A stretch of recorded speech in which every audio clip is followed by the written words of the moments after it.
She is a ministering angel without any exaggeration in these hospitals, and as her slender form glides quietly along each corridor, every poor fellow's face softens with gratitude at the sight of her.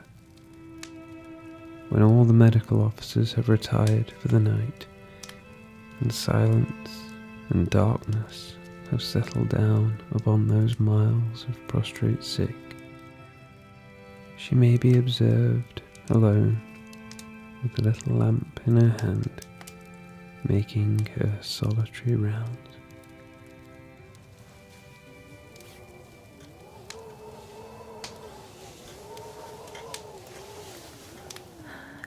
Good evening, soldier. I am Nurse Nightingale, and I will be looking after you this evening. How are you feeling? Oh, well, let me come and see if I can relieve your discomfort a little bit and help you fall asleep. I won't be a moment.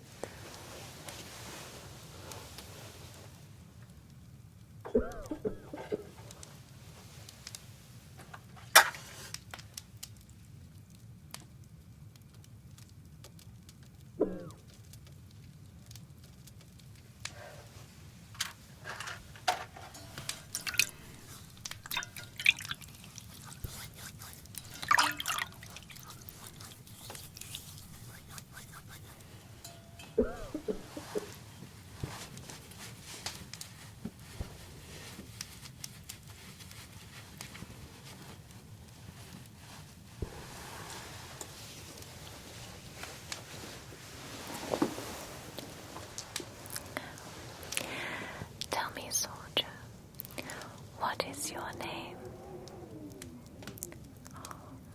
Well, it is very good to meet you. Yes, my name is Nurse Nightingale, or you may call me Florence. Yes, I see. Now, tell me, how did you end up with this wound on your head? It looks very painful. I see. Really? Oh, that sounds terrifying. My, you are very, very brave.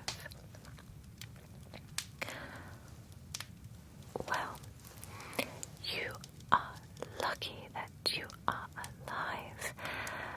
I have seen many soldiers come through here with similar injuries to you, but they unfortunately did not survive. But I know that you are a fighter, and it looks to me that your wound is healing up very nicely. Although, who was the nurse responsible for putting this bandage on? It is not up to standards whatsoever. Do you remember her name? Yes, well maybe if you can describe her to me. No, she won't get in any trouble, but I will have to reprimand her. Right, I see. I think I know which one you are talking about. Well, why I am so upset is that we have a very strict code of cleanliness on this ward. It is very important to make sure that all bandages, gauzes, cleaning instruments and water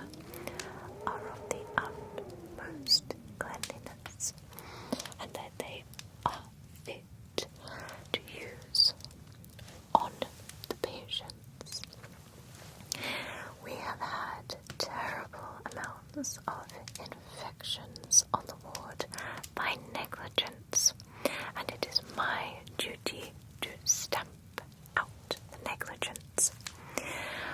Why, the other day we had a young soldier here who had a very non-fatal wound, you understand, and because of incompetence and negligence, that wound became infected.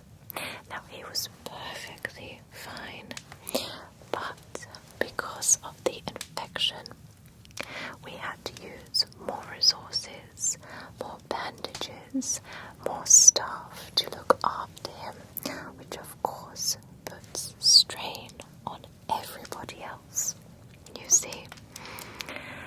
And it is my duty and my mission to make sure that everything is clean and conducted in the correct manner to prevent infection and to make sure that all the patients are comfortable and recover quickly. And yes, my fellow nurses tell me that I am a stick in the mud and a mean person. But if that is the price I pay for a job well done, then I will pay it.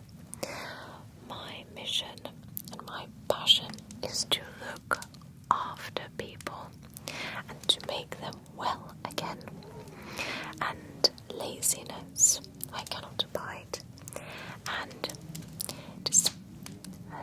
displacement and incompetence and, well, the words fail me. So you know that you are in the best hands when I am looking after you.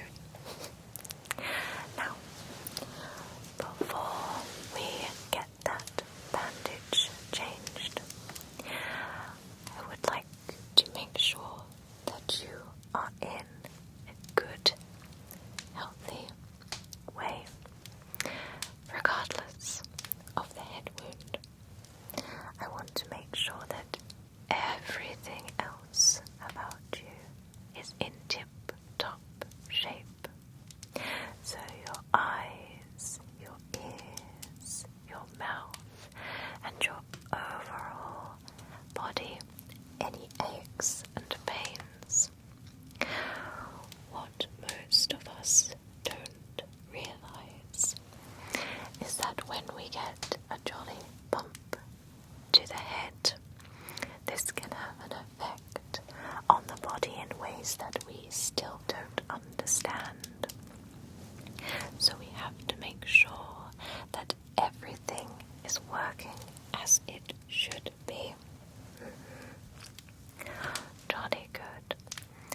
So let me look at you. Let me come a little bit closer to you. So, you seem to look a little bit flushed in the face.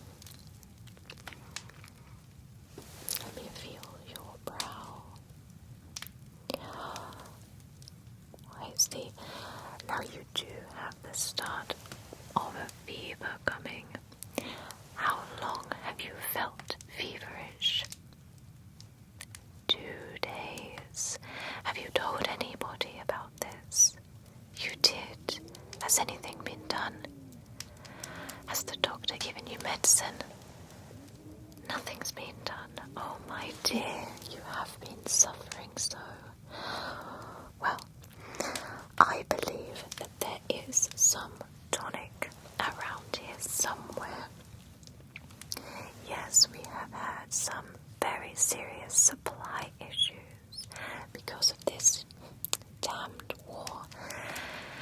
The supplies haven't been getting to us promptly, and this has obviously caused us some distress here on the ward, because we cannot give the patients and the injured the right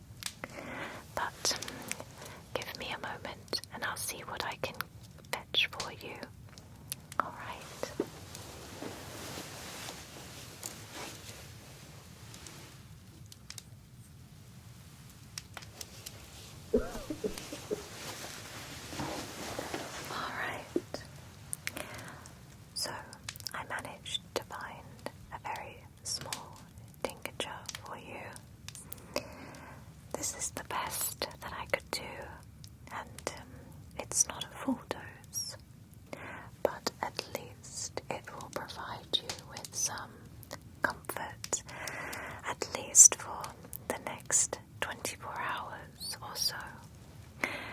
Now, it is jolly bitter stuff and tastes awful, but it will make you feel better, I promise. Now, bottoms up, down in one. There. Good lad. Yes, it's awful, isn't it? So, that should hopefully break your fever. Well, at least make it feel like it for a day or so. Now, let me get comfortable. So, let me have a look at your face here. Just look straight at me. Have you had any pain in your eyes at all? Any discomfort when you move the eyes? Or if you read, you find it hard to read? I see. And does that pain radiate into your head? It's hard to tell, I see, because of your head wound. I understand. All right.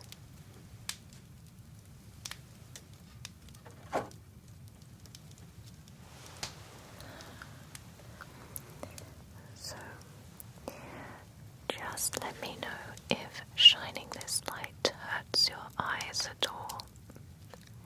Does that cause you any pain? I see. Look up for me.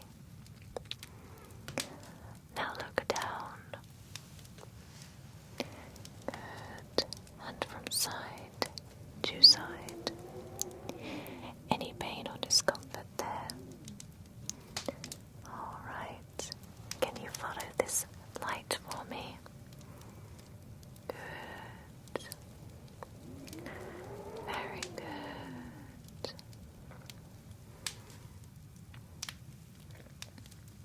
All right. Your eyes seem to be working well. I think when you say you're having trouble reading, do you mean that it is uncomfortable to read? Does it cause you strain on your eyes and make your head pain appear worse? I see. Now, do you wear spectacles? Yes, I understand that there is a lot of controversy about spectacles, but I believe if you are having some trouble reading, you might need spectacles. Are the words blurry for you? Yes, absolutely. I think you need some spectacles, but there is no way we can provide you with such things here. We just don't have the resources. But when you get home, after you are nice and recovered, I know a good doctor who will be able to prescribe you with some. Jolly good.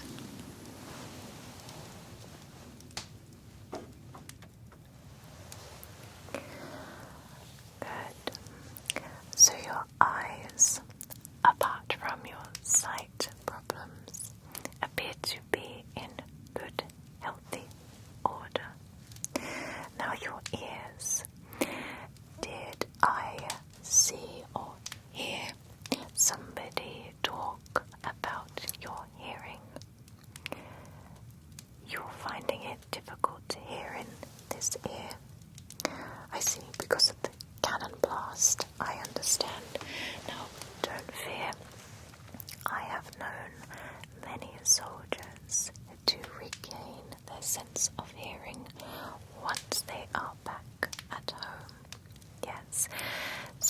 times the damage can be permanent, but other times it is not so permanent.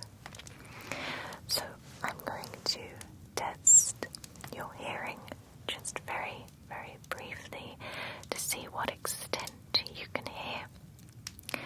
Alright, can you obviously hear my voice now? You can.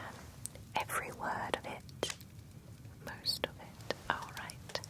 So I'm going to whisper a word in your ears, and I want you to repeat them back to me. Okay? Good. Alright. Horse. Rose. Book.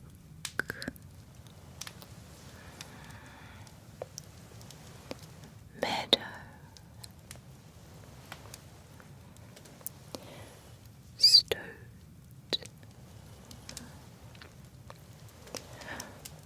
Pudding. Christmas. Shoe.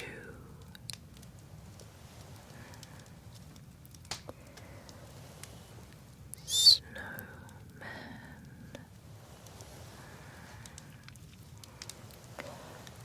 Lion. Alright, yes. So you struggled a little bit in this ear. Could you hear what I was, could you hear my voice but not what I was saying? I understand it's all very muffled, like you're underwater.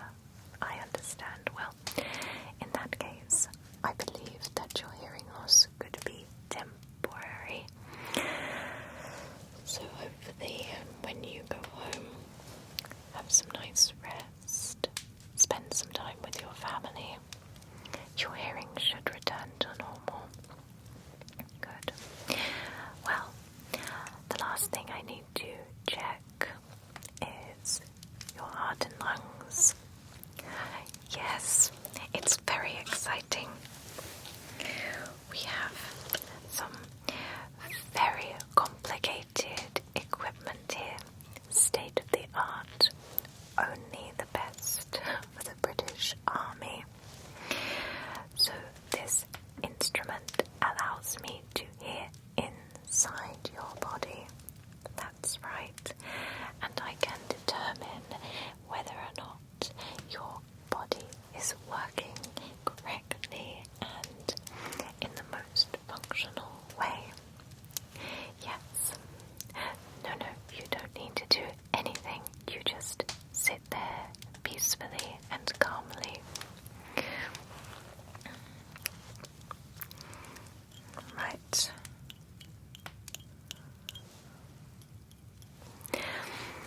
Alright.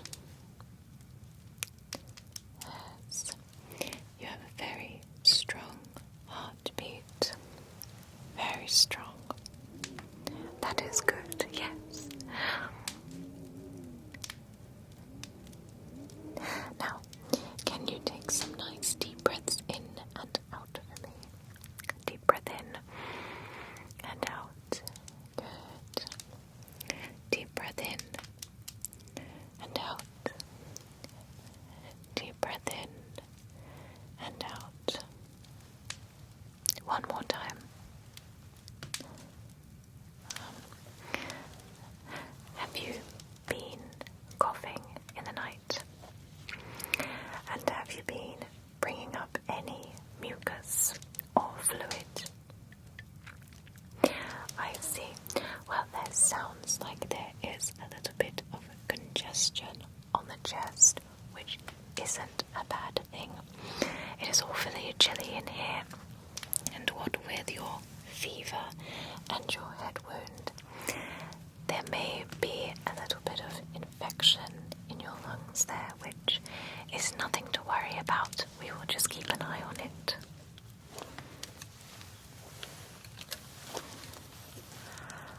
Good. Now, let's see to this bandage now. best thing that I can do is take it off completely, clean the wound thoroughly, and then reapply a nice, fresh, clean bandage. But first, before I do any of those things, I need to wash my hands. I do not want to get any dirt or debris into the wound, because that would cause further infection. So, allow me a moment and I will be back with some fresh bandages and some ointment for that wound. Good.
astringent, which is going to help clean the wound and also to help prevent any infection.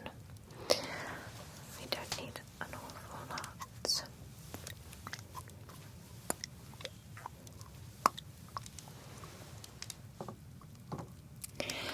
Now, this is going to jolly sting, so you might want to close your eyes and count to 3. Ready? 1, 2, 3. Yes, you're doing so well. It does jolly sting. There. Good. Very good.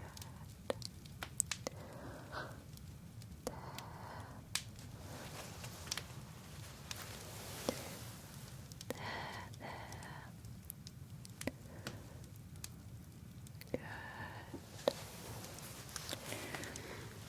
Very good. You're doing so well. I'm very proud of you, soldier. Good.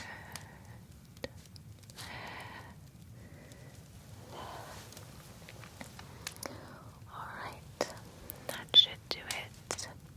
Again, I'm going to allow it to dry just a little bit, just to make it a little bit more comfortable before I put the new, fresh, clean bandage on. Alright.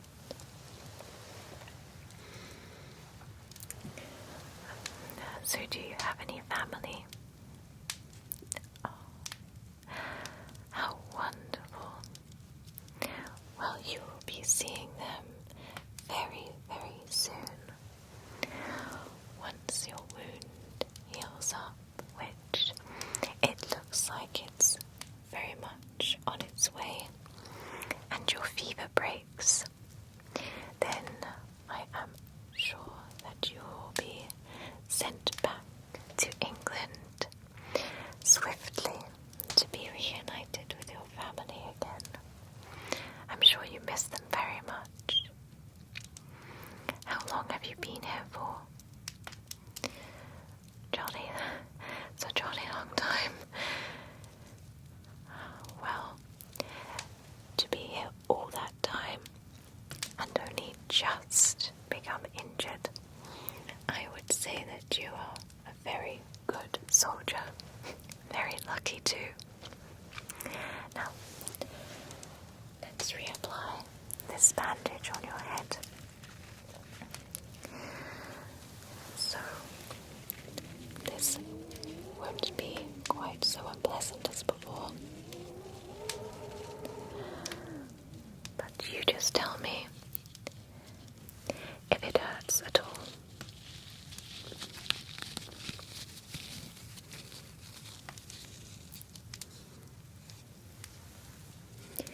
Good. You are doing very, very good. Yes, it takes some practice.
your face down with some cool water.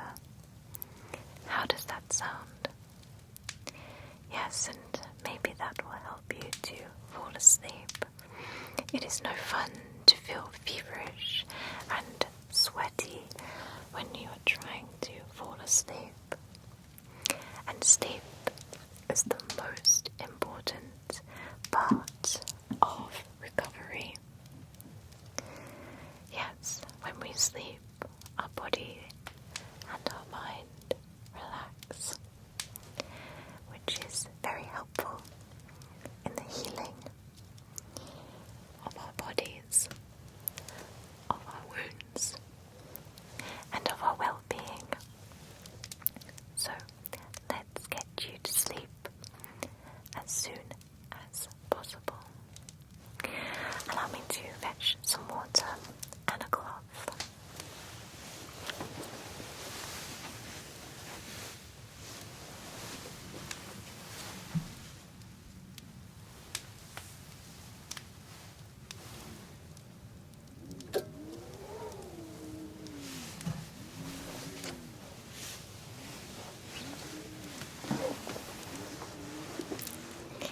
Here we are. I have a nice clean cloth and some fresh, cool water.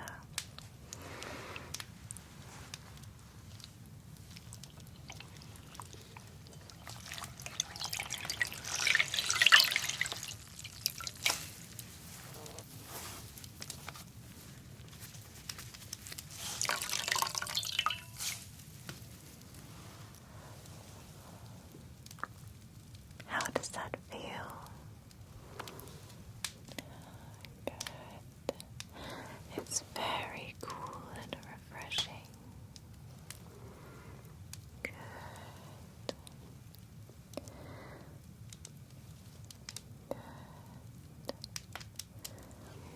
Yes, you may close your eyes. Think of your family back in England.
is your books over there?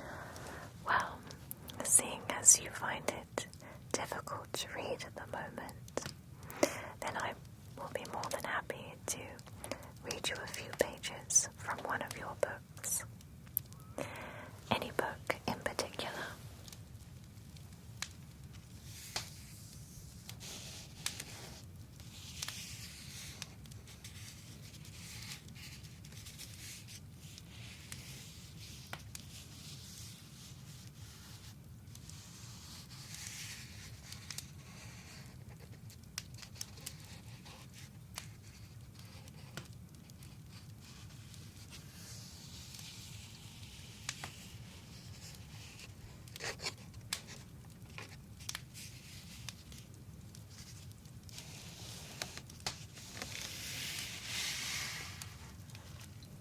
So I picked this one, which is Charles O'Malley, The Irish Dragoon, by Charles Lever.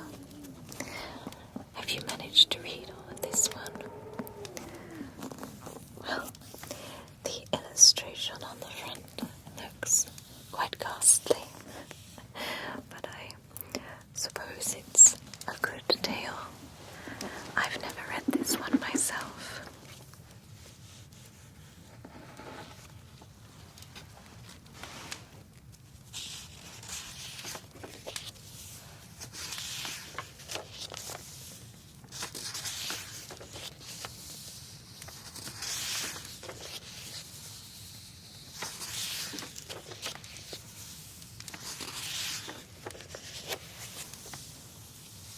Charles O'Malley, The Irish Dragoon.